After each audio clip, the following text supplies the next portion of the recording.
নমস্কার বন্ধুরা, শ্রুতির তরফ থেকে সুজাতা আজকে আপনাদের সামনে আবার রূপকথার ডালি নিয়ে আসলো। রূপকথার গল্পগুলি সাধারণত লোকের মুখে মুখে বছরের পর বছর প্রচলিত। সেরকমই সংগৃহীত একটি গল্প সাত ভাই চম্পা। তবে যে সাত ভাই চম্পার গল্প শুনে আমরা সাধারণত থাকি, এইটা তার থেকে একটু আলাদা। লোকগাথা তো এক এক জায়গায় এক এক রকমের হয়েই থাকতে পারে। শুনুন, খারাপ লাগবে না। রূপকথার গল্প সাত ভাই চম্পা সংগৃহীত। বিভিন্ন লোকগাথা বংশ পরম্পরায় চলে আসছে অঞ্চল বিশেষের গল্প। এক ছিল বৃদ্ধ চাষি। তার ছিল 7 ছেলে এবং 1 মেয়ে। মেয়েটি দেখতে অপরূপ সুন্দরী ছিল। বাবা তাই আদর করে নাম রেখেছিল পারুল। কিন্তু সে বড্ড রোগা ছিল আর প্রায়ই অসুখে ভুগত। গ্রামের অন্য লোকেরা একদিন চাষিকে ডেকে বলল, ঠাকুর দেবতার কাছে মানত করো, মেয়েটার শরীর তাহলে সেরে যাবে। চাষি ছিল ধর্মভীরু মানুষ। কথাটা তার খুব মনে ধরল।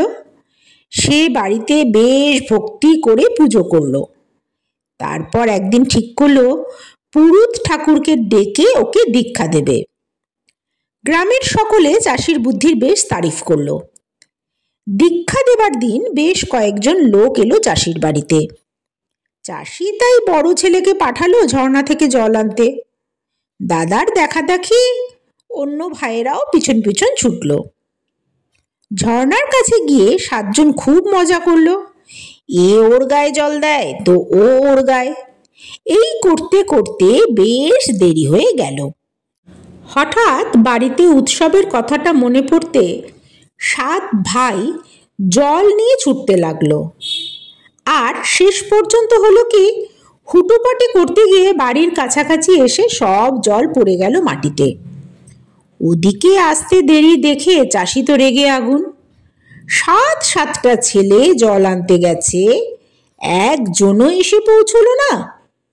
পুজোর এদিকে শেষ হয়ে আসছে। চাষি আরো রেগে গেল। কিন্তু তখনও তারা কেউ এসে পৌঁছয়নি। কি করে আসবে? তারা তো আবার জল আনতে গেছে।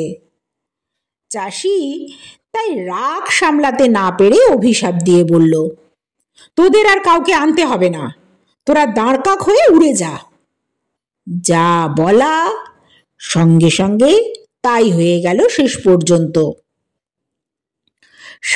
7টা কালো মিশমিশে দাঁড়কাক কা কা করতে করতে চাষির মাথার ওপর দিয়ে উঠতে লাগলো। চাষি তো কেঁদে আকুল। ঠাকুরকে ডেকে বলল, হে ভগবান, আমি রাগ করে যা বলে ফেলেছি ওটা আমার মনের কথা নয়। আমার ছেলেদের তুমি ফিরিয়ে দাও। কিন্তু কিছুতেই কিছু হলো না। বুড়ো চাষি মনের দুঃখে ঘরে বসে রইল। 7 ভাই আর ফিরল না। দিন যায়, দেখতে দেখতে মেয়েটি 8 বছরের হলো। তার শরীরটাও তখন বেশ সেরে গেছে। সে অপরূপ সুন্দরী হয়ে উঠল। চাষি আর তার বউ মেয়েকে নয়নের মণি করে রেখে দিল। চোখের আড়াল হলেই পারুলের ডাক পড়ে। মেয়েকেও তাই সবসময় কাছাকাছিই থাকতে হয়। চাষি কিন্তু তাকে তার দাদাদের কথা একদিনও বলল না। শুনলে সত্যিই তার কষ্ট হবে, তাই হয়তো। পারুল কিন্তু বড় হয়ে সব জেনে ফেলল অপরের কাছে। সে একদিন বাবাকে জিজ্ঞেস করে বসলো কথাটা। দাদারা কোথায় আছে জানতে চাইল। চাষি আর কি করে তখন, আস্তে আস্তে সব কথা তাকে বলল। পারুল সব শুনে কেঁদে ফেলল। তার জন্যই তো তার দাদাদের এমন দুর্গতি হয়েছে, দাঁড়কাক হয়ে ঘুরে বেড়াতে হচ্ছে। মনে মনে সে প্রতিজ্ঞা করে বলল, হয় সে দাদাদের বাড়িতে ফিরিয়ে আনবে, না হলে সে নিজেও বাড়িতে আর থাকবে না। তারপর সত্যি সত্যি একদিন রাত্রে চুপি চুপি পালিয়ে গেল পারুল। সঙ্গে নিল খানিকটা রুটি আর 1 ঘটি জল, আর বসবার জন্য নিল ছোট্ট একটা পিঁড়ে। তার আঙুলে যে সুন্দর আংটিটা ছিল ওটাও রইল তার সঙ্গে।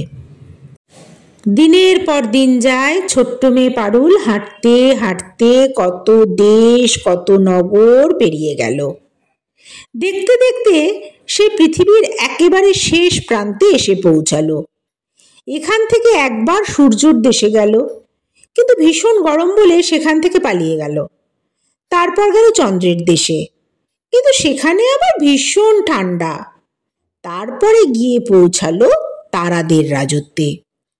তারারা সব ঝিকমিক করে জ্বলছিল, ধ্রুব তারা, সন্ধ্যা তারা, আরও কত সব।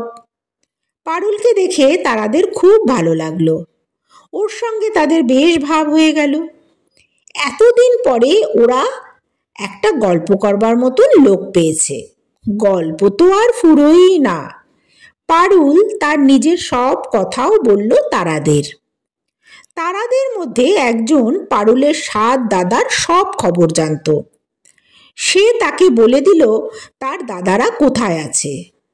তারাদের রাজত্বের শেষ প্রান্তে আছে একটা কাচের পাহাড়। সেই পাহাড়ের একটি গুহায় তারা বাস করে। একটা পর্দা দিয়ে গুহাটা ঢাকা আছে বলে বাইরে থেকে কিছু বোঝা যায় না। তারাটা কিন্তু পারুলকে সব কথা বলে দিল, কি করে পর্দাটা খুলতে হবে তাও শিখিয়ে দিল। সেই সঙ্গে তার হাতে দিল একটা কাঠের টুকরো আর একটা ছুরি। পারুলকে তখন পায় কে? সে পরের দিন ভোরবেলা রওনা হলো সেই কাচের পাহাড়ের দিকে। বেশ কিছুটা খোঁজাখুঁজির পর সেই কাচের পাহাড়ের সন্ধান মিলল। পারুল সেই গুহাটাও খুঁজে বার করলো।